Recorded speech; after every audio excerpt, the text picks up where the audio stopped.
Hello dear friends, welcome to বিজ্ঞান শিক্ষা। আশা করি তোমরা প্রত্যেকে ভালো সুস্থ রয়েছো। আজকে আমরা আলোচনা করব কোষ নিয়ে। কোষ কি, কোষের গঠন কেমন হয় এবং কোষ সম্পর্কে পুরো একটা সংক্ষিপ্ত ক্লিয়ার কনসেপ্ট আমরা নিয়ে নেব। তো ফার্স্টে আমরা আসি যে কোষ অ্যাকচুয়ালি কি। আমাদের যেমন একটা বাড়ি বা একটা ঘর তৈরি করতে গেলে আমাদের ক্ষুদ্র ক্ষুদ্র একক দরকার হয়। যেমন ইট দিয়ে কিন্তু আমাদের বাড়ি তৈরি হয়। ইট দিয়ে আমাদের পরপর গাঁথুনির মাধ্যমে বা আমরা বলতে পারি সিমেন্ট বালি দিয়ে গাঁথুনি করে কিন্তু একটা ইট থেকে একটা দেওয়াল তৈরি করি। অনেকগুলো দেওয়াল বা 4টি দেওয়াল মিলে ঢালাই ওপর ঢালাই করে আমরা কিন্তু বাড়ি তৈরি করি, তাই না? তাহলে এরকমভাবে কিন্তু একটা ঘর তৈরি হয় এবং অনেকগুলো ঘর নিয়ে একটা আমাদের সম্পূর্ণ বাড়ি তৈরি হয়, তাই তো? তাহলে এরকমভাবে কিন্তু আমাদের শরীরের ক্ষেত্রেও কিন্তু সবচেয়ে ক্ষুদ্রতম একক হচ্ছে কোষ।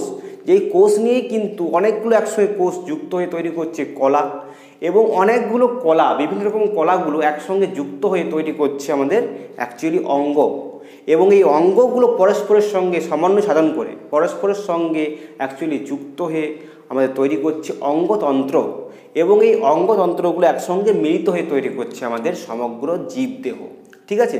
তাহলে ক্ষুদ্রতম একক হচ্ছে সব থেকে বেসিক লেভেলে, সব থেকে নিচের লেভেলে ক্ষুদ্রতম একক হচ্ছে আমাদের কোষ। তাহলে কোষ কাকে বলে? এক্ষেত্রে আমরা বলতে পারি জীবদেহের সবচেয়ে ক্ষুদ্রতম একক, এবং বলতে পারি যে অ্যাকচুয়ালি বলতে পারি আমরা জীবদেহের সবচেয়ে ক্ষুদ্রতম গঠনগত এবং কার্যগত একক হলো কোষ। বোঝা গেছে? এক কথায় উত্তর হচ্ছে জীবদেহের সবচেয়ে ক্ষুদ্রতম গঠনগত এবং কার্যগত একক হচ্ছে কোষ। ঠিক আছে? এটা হচ্ছে কোষের সংজ্ঞা অ্যাকচুয়ালি কাকে বলে।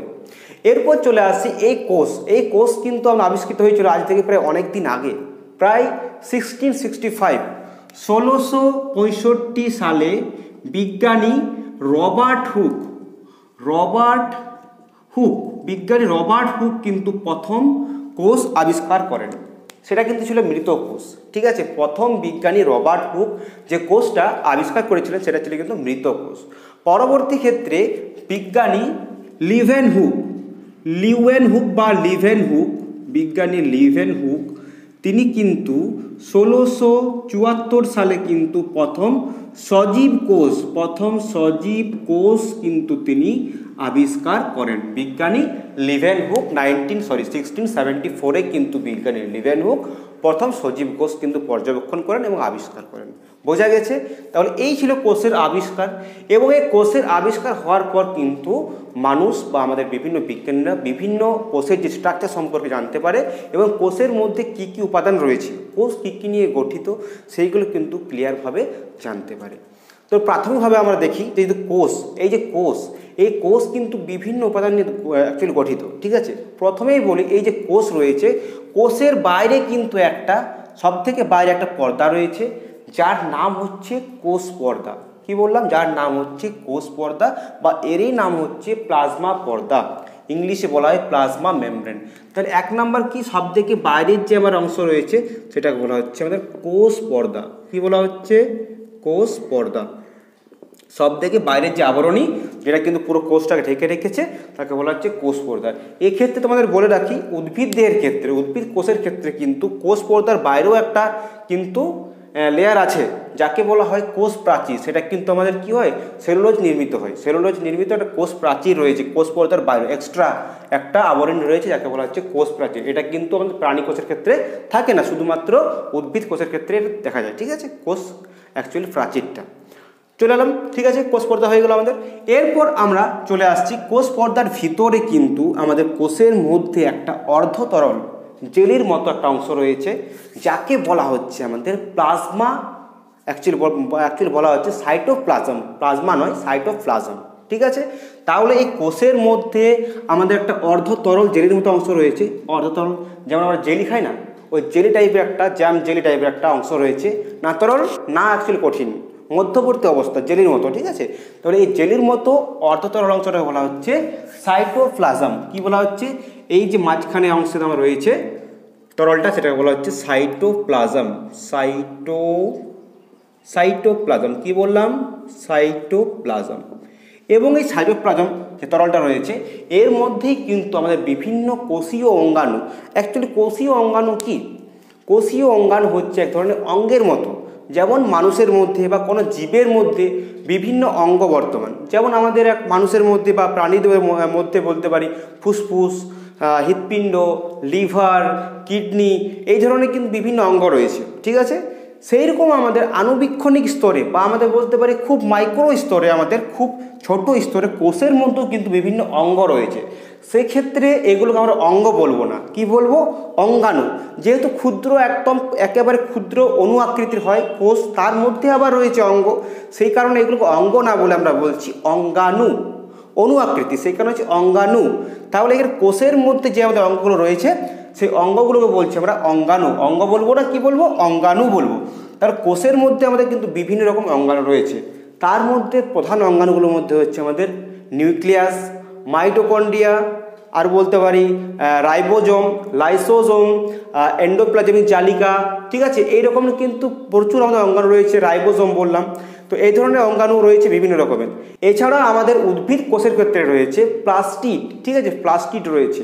আর প্রাণীর ক্ষেত্রে রয়েছে আমাদের সেন্ট্রোজোম। তো এই ধরনের কিন্তু বিভিন্ন ধরনের কোষীয় অঙ্গাণু কিন্তু আমাদের কোষের মধ্যে রয়েছে। তার মধ্যে আমরা কিছুগুলো অঙ্গাণু সম্পর্কে একটু মোটামুটি জানবো, ঠিক আছে। তাহলে কোষের বাইরে রয়েছে কোষ পর্দা, তার ভেতরে রয়েছে সাইটোপ্লাজম। সাইটোপ্লাজমের ভিতরে রয়েছে বিভিন্ন কোষীয় অঙ্গাণু, যেগুলো কিন্তু সাইটোপ্লাজমের মধ্যে ভেসে রয়েছে বা ছড়িয়ে রয়েছে। আমরা এখানে বলে রাখি একটা ওয়ার্ড, যেটা হচ্ছে প্রোটোপ্লাজম। কাকে বলে প্রোটোপ্লাজম? বলো, প্রোটোপ্লাজম। প্রোটোপ্লাজম কাকে বলে? তো এখানে আমি বলে রাখি প্রোটোপ্লাজম হচ্ছে অ্যাকচুয়ালি আমাদের সাইটোপ্লাজম। সাইটোপ্লাজম যে রয়েছে তরলটা, সাইটোপ্লাজমের সঙ্গে বিভিন্ন কোষীয় অঙ্গাণু ছড়িয়ে রয়েছে। এই কোষীয় অঙ্গাণুগুলো নিউক্লিয়াস সহ অন্যান্য কোষীয় অঙ্গাণুগুলো প্লাস সাইটোপ্লাজম, এই দুটোকে একত্রে বলা হচ্ছে প্রোটোপ্লাজম, ঠিক আছে। তার মানে হচ্ছে আমাদের অ্যাকচুয়ালি কোষ পর্দা বাদ দিয়ে ভেতরের সাইটোপ্লাজম, নিউক্লিয়াস সহ বাকি সমস্ত কোষীয় অঙ্গাণুগুলোকে একত্রে বলা হচ্ছে আমাদের প্রোটোপ্লাজম। বোঝা গেছে? নিউক্লিয়াস সহ সমস্ত কোষীয় অঙ্গাণু প্লাস সাইটোপ্লাজম, এইগুলোকে একত্রে বলা হচ্ছে আমাদের প্রোটোপ্লাজম, ঠিক আছে। এইগুলো বলা হচ্ছে প্রোটোপ্লাজম। মানে কি হচ্ছে আমাদের সাইটোপ্লাজম প্লাস নিউক্লিয়াস সহ সমস্ত কোষীয় অঙ্গাণুগুলো বলা হচ্ছে প্রোটোপ্লাজম। আশা করি তোমাদের ক্লিয়ার করতে পেরেছি। এবার চলে আসছে আমরা এরপর দেখো আমাদের প্রধান কোষীয় অঙ্গাণু হচ্ছে আমাদের নিউক্লিয়াস। এই যে মাঝখানে দেখতে পাচ্ছি অংশটা, এর নাম হচ্ছে নিউক্লিয়াস। নিউক্লিয়াস কিন্তু আর অনেকগুলো অংশ নিয়ে গঠিত, এগুলো আমরা পরে বলবো। নিউক্লিয়াস কিন্তু আর অনেকগুলো অংশ নিয়ে গঠিত। নিউক্লিয়াস আবার মেন 4টি অংশ নিয়ে গঠিত, যেগুলো হচ্ছে নিউক্লিয় পর্দা, নিউক্লিওপ্লাজম, নিউক্লিওলাস, নিউক্লিয় জালিকা বা ক্রোমাটিন তন্তু। তো এইগুলো আমরা পরে আসবো, যখন আমরা নিউক্লিয়াস নিয়ে অ্যাকচুয়ালি আমরা ভালো করে আলোচনা করবো, তখন আমরা কিন্তু নিউক্লিয়াস নিয়ে বলবো। তো এখানে নিউক্লিয়াস বললাম, নিউক্লিয়াস হচ্ছে মেন আমাদের কোষীয় অঙ্গাণু কোষের মধ্যে। এরপর দেখো এই যে নিউক্লিয়াস, এই নিউক্লিয়াসকে বলা হয় কোষের মগজ। কেন বলা হয়? কারণ এই নিউক্লিয়াস কিন্তু অন্যান্য কোষীয় অঙ্গাণু বা অন্যান্য অঙ্গাণুগুলোকে নিয়ন্ত্রণ করে, এবং নিউক্লিয়াস হচ্ছে আমাদের মেন কাজটা কিন্তু কোষের মধ্যে নিউক্লিয়াসই করে থাকে। সেই কারণে নিউক্লিয়াসকে বলা হয় কোষের মগজ বা কোষের মস্তিষ্ক, ব্রেন অফ দ্য সেল। বোঝা গেছে? এরপর চলে আসছে আমরা সেকেন্ড যে গুরুত্বপূর্ণ কোষীয় অঙ্গাণু, যার নাম হচ্ছে মাইটোকন্ড্রিয়া। কি নাম বললাম? মাইটোকন্ড্রিয়া। এই যে মাইটোকন্ড্রিয়া রয়েছে, এই মাইটোকন্ড্রিয়া, এইটা রয়েছে মাইটোকন্ড্রিয়া, এইটা আমাদের মাইটোকন্ড্রিয়া। এই ধরনের কিন্তু অসংখ্য আমাদের মাইটোকন্ড্রিয়া কোষের মধ্যে ছড়িয়ে রয়েছে। এই মাইটোকন্ড্রিয়ার কাজ হচ্ছে আমাদের কি? কোষের মধ্যে শক্তি উৎপন্ন করা। কি বললাম? কোষের মধ্যে কিন্তু শক্তি উৎপন্ন করে এই মাইটোকন্ড্রিয়া। সেই কারণে এই মাইটোকন্ড্রিয়াকে বলা হয় কোষের শক্তিঘর। কি বলা হয়? আমি বললাম মাইটোকন্ড্রিয়া বলা হচ্ছে কোষের, কি বলা হয়? শক্তিঘর। কোষের শক্তিঘর বলা হয় কাকে? মাইটোকন্ড্রিয়া। এটা কিন্তু প্রশ্ন আসতে পারে, কোষের শক্তিঘর কাকে বলা হয়? মাইটোকন্ড্রিয়া। ইংলিশে বলা হয় power house of the cell. Power house of the cell হচ্ছে মাইটোকন্ড্রিয়া, এবং ব্রেন অফ দ্য সেল হচ্ছে আমাদের নিউক্লিয়াস। বোঝা গেছে? এই যে মাইটোকন্ড্রিয়া কিন্তু অ্যাকচুয়ালি আমাদের দ্বিস্তরী পর্দার অ্যাকচুয়ালি ঘেরা থাকে। মাইটোকন্ড্রিয়া অ্যাকচুয়ালি একটা দ্বিস্তর অ্যাকচুয়ালি পর্দার মাধ্যমে ঘিরে তৈরি হয়, ঠিক আছে। বাইরের স্তরটাকে দেখাও, এই ধরনের মাইটোকন্ড্রিয়া হয়। দেখো মাইটোকন্ড্রিয়া এইরকম হয়, তো বাইরের স্তরটা কিন্তু সম্পূর্ণ ঘিরে রেখেছে এবং ভেতরের স্তরটা, ভেতরের যে লেয়ারটা রয়েছে সেই ভেতরের লেয়ারটা কিন্তু অনেকগুলো ভাঁজ তৈরি করেছে আঙ্গুলের মতো, আমাদের ফিঙ্গার লাইক অনেকগুলো প্রজেকশন বা ভাঁজ তৈরি করেছে এবং ভাঁজ তৈরি করে কিন্তু এরকমভাবে আমাদের মাইটোকন্ড্রিয়া তৈরি করেছে। যদি আমরা এটা কেটে দেখি তাহলে দেখব যে ভিতরের লেয়ারটা, ভিতরের স্তরটা কিন্তু, ভিতরের পর্দাটা আমাদের অ্যাকচুয়ালি অনেকগুলো ভাঁজ তৈরি করেছে এবং এরকমভাবে আমাদের ফিঙ্গার লাইক বা আঙ্গুলের মতো অনেকগুলো আমাদের অ্যাকচুয়ালি অংশ তৈরি করেছে। এইগুলোকে বলা হয়, এই অংশগুলোকে আঙ্গুলের মতো অংশগুলোকে বলা হয় ক্রিস্টি। কি বলা হয়? এইগুলোকে বলা হয় ক্রিস্টি। এই ক্রিস্টিগুলো কিন্তু আমাদের কি বললাম, আমাদের যেটা হচ্ছে শক্তি উৎপাদন, এর ক্ষেত্রে কিন্তু ক্রিস্টিগুলো অনেক কাজে লাগে। ঠিক আছে, এইগুলো বলা হচ্ছে ক্রিস্টি।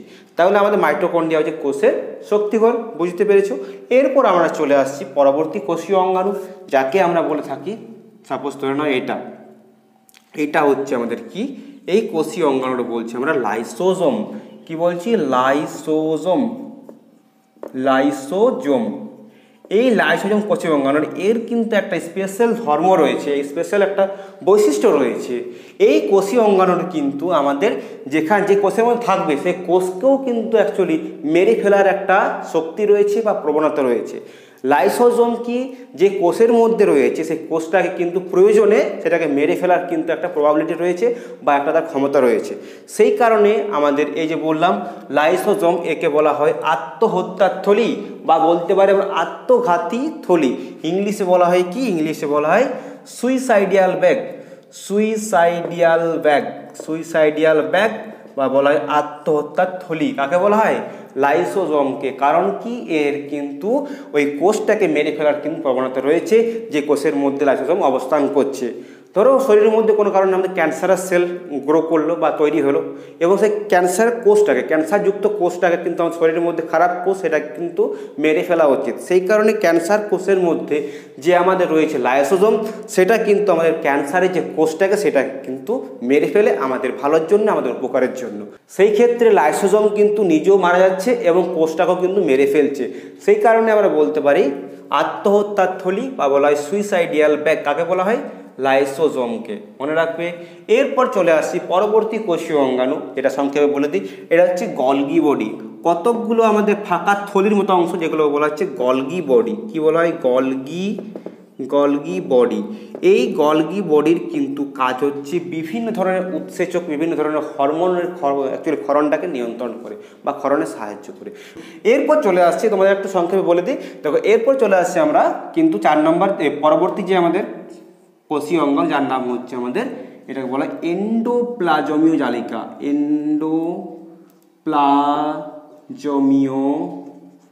জালিকা। ঠিক আছে, মনে রাখবে এন্ডোপ্লাজমীয় জালিকা। এই এন্ডোপ্লাজমীয় জালিকা অ্যাকচুয়ালি আমাদের দেখো কি বলেছে, প্লাজমা মেমব্রেন, অ্যাকচুয়ালি কোষ পর্দা থেকে শুরু করে আমাদের কিন্তু নিউক্লিয় পর্দা অবধি বিস্তৃত এবং সম্পূর্ণ যে আমাদের সাইটোপ্লাজম, সেটা কিন্তু কতকগুলো অসম্পূর্ণ প্রকোষ্ঠে ভাগ করেছে। এইরকমভাবে কিন্তু থলির মতো অংশ, অ্যাকচুয়ালি এরকমভাবে প্যাকেটের মতো অংশগুলো তৈরি করে কতকগুলো কিন্তু আমাদের প্রকোষ্ঠে, দেখতে পাচ্ছ তোমরা, কতগুলো প্রকোষ্ঠে কিন্তু এগুলো ভাগ করেছে। কিসে ভাগ করেছে? কতগুলো প্রকোষ্ঠে বা কতগুলো ঘর আকারে, অ্যাকচুয়ালি কতগুলো ফাঁকা ঘর আকারে কিন্তু ভাগ করে দিয়েছে কে? এই যে আমাদের এন্ডোপ্লাজমিক জালিকা, এটা কিন্তু সম্পূর্ণ সাইটোপ্লাজমকে কতগুলো অসম্পূর্ণ প্রকোষ্ঠে ভাগ করেছে, ক্ষুদ্র ক্ষুদ্র প্রকোষ্ঠে ভাগ করেছে। তো এইটাকে বলা হচ্ছে আমাদের এন্ডোপ্লাজমীয় জালিকা। তো এই এন্ডোপ্লাজমীয় জালিকা কিন্তু আমাদের দু ধরনের হতে পারে। একটা হচ্ছে RER, রাফ এন্ডোপ্লাজমীয় জালিকা বা রেটিকুলাম, আর একটা হচ্ছে SER, মানে স্মুথ এন্ডোপ্লাজমীয় জালিকা, যেটা হচ্ছে মানে হচ্ছে মসৃণ, একটা হচ্ছে মসৃণ, একটা হচ্ছে অমসৃণ, দু ধরনের হয়। একটা হচ্ছে অমসৃণ এন্ডোপ্লাজমিক জালিকা, একটা হচ্ছে মসৃণ এন্ডোপ্লাজমিক জালিকা। এই যে অমসৃণ বলা হচ্ছে RER, রাফ এন্ডোপ্লাজমিক রেটিকুলাম, আর যেটা মসৃণ সেটাকে বলা হচ্ছে SER, মানে স্মুথ এন্ডোপ্লাজমিক রেটিকুলাম। তাহলে এই যে আমাদের মসৃণটা কী করে হচ্ছে, যে সকল এন্ডোপ্লাজমিক জালিকার গায়ে কোনো রকম আমাদের রাইবোজোম থাকে না, কি থাকে না? রাইবোজোম। যেমন দেখো এইগুলোর মধ্যে কিন্তু কোনো রকম রাইবোজোম নেই, এগুলো প্লেন আমাদের কতগুলো প্রকোষ্ঠতে ভাগ করেছে, এগুলো হচ্ছে আমাদের প্লেন এন্ডোপ্লাজমিক জালিকা বা বলতে পারি আমরা SER, স্মুথ এন্ডোপ্লাজমিক রেটিকুলাম। তাহলে এগুলো হচ্ছে আমাদের কি?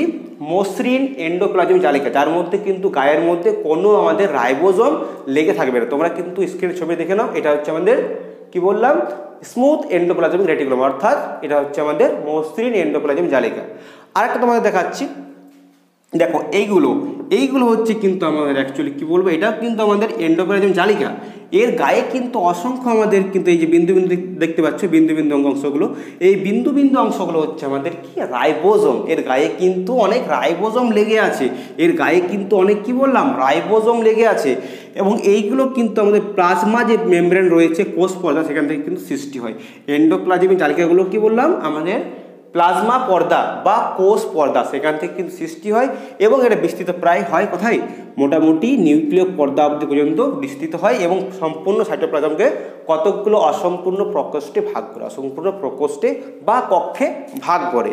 তার তোমার প্রশ্ন আসতে পারে যে কোন কোষীয় অঙ্গাণু সম্পূর্ণ সাইটোপ্লাজমকে কতকগুলো অসম্পূর্ণ প্রকোষ্ঠ বা ক্ষুদ্র ক্ষুদ্র প্রকোষ্ঠে ভাগ করে, কোন কোষীয় অঙ্গাণু? এক্ষেত্রে হবে আমাদের এন্ডোপ্লাজমিক জালিকা। ঠিক আছে, দু রকমের হয়, একটা হচ্ছে আমাদের মসৃণ, একটা অমসৃণ। অমসৃণের মধ্যে কিন্তু গায়ের মধ্যে অসংখ্য আমাদের রাইবোজোম আছে এবং মসৃণের মধ্যে কিন্তু রাইবোজোম নেই, সেই কারণে অনেকটা প্লেন হয় বা মসৃণ হয়। আর অমসৃণের মধ্যে কি আছে, অ্যাকচুয়ালি রাইবোজোম আছে, সেই কারণে হচ্ছে ওপরটা একটু রাফ হয়, সেই কারণে হচ্ছে অমসৃণ।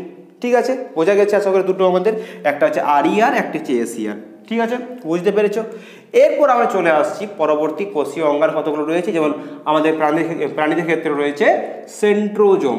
এই সেন্ট্রোজোমের কাজ কি? সেন্ট্রোজোমের কাজ হচ্ছে আমাদের কোষ বিভাজন সাহায্য করে, এটার নাম হচ্ছে সেন্ট্রোজোম। এই সেন্ট্রোজোমের কাজ হলো আমাদের কোষ বিভাজন সাহায্য করা, সেল ডিভিশন বা কোষ বিভাজন সাহায্য করে। ঠিক আছে, সেন্ট্রোজোমটা মনে রাখবে। আর এই যে বললাম এন্ডোপ্লাজমিক জালিকা, এর কাজ কিন্তু অ্যাকচুয়ালি আমাদের কি বললাম, এর কাজ কিন্তু আমাদের হচ্ছে বিভিন্ন ফ্যাট পরিপাকে সাহায্য করা এবং আমরা বলতে পারি রাইবোজোম। এই যে রাইবোজোমগুলো বিন্দু বিন্দু দেখতে পাচ্ছ, এই বিন্দু বিন্দু অংশগুলো বলা হচ্ছে রাইবোজোম।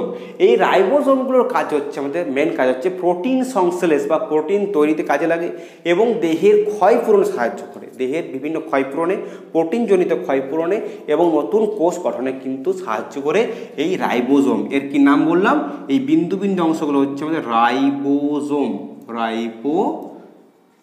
মনে রাখবে, এই রাইবোজোমগুলো কিন্তু আমাদের দেহের মধ্যে প্রোটিন তৈরি বা প্রোটিন সংশ্লেষে সাহায্য করে এবং আমাদের ক্ষয়পূরণ তথা আমাদের নতুন কোষ তৈরিতেও কিন্তু সাহায্য করে এই রাইবোজোমগুলো। বুঝতে পেরেছো আশা করি?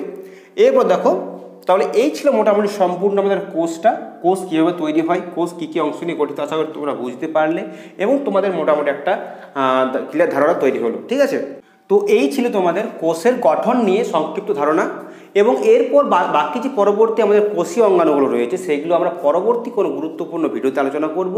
এবং এই ধরনের ভিডিও তোমরা আরও পেতে হলে তোমরা প্লিজ চ্যানেলটাকে সাবস্ক্রাইব করে রাখো, সঙ্গে তোমরা বেল আইকনটিকে অন করতে ভুলো না। দেখা হচ্ছে পরবর্তী কোনো গুরুত্বপূর্ণ ক্লাসে, ততক্ষণের জন্য জয় হিন্দ, বন্দে মাতরম।